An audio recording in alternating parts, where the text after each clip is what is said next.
Hi everyone, ఈరోజు అయితే ఎండు చేపలు ఇవి కానాగర్తలంట. మా ఆయన సంతలో తీసుకున్నారు.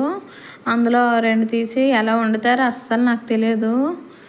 ఇదే ఫస్ట్ టైం వండడము. అసలు నేను కాల్ చేసి పట్టుకోవడం కూడా నేను ఇదే ఫస్ట్ టైము. కానీ ఎలా వండాలో తెలియదు. మా అత్తమ్మ కడిగితే చెప్పింది.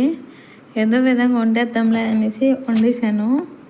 కానీ ఇందులో ఒక మిస్టేక్ చేశాను. ఏం మిస్టేక్ చేశాను తెలుసా? సరిగ్గా కాల్ చేశాను, కట్ చేస్తాను, అన్నీ అయ్యింది. కాకపోతే ఈ చేపలకి ఉప్పు ఉంటుందని నాకు తెలియదు. నేను తెలియక మనం నార్మల్గా పచ్చి చేపలు ఎలా వండుతామో అలా వండేసాను. కాకపోతే అందులో పులుపు వేయకూడదని మా అత్తమ్మ చెప్పారు. సాల్ట్ వేయకూడదని మాత్రం చెప్పలేదు. ఆ ఒక్క మిస్టేక్కే ఈరోజు కర్రీ మొత్తం పోయింది. మీరు ఎప్పుడైనా ఇలా మిస్టేక్ చేశారా? చెప్పండి. Bye bye. నేను వండేనే కానీ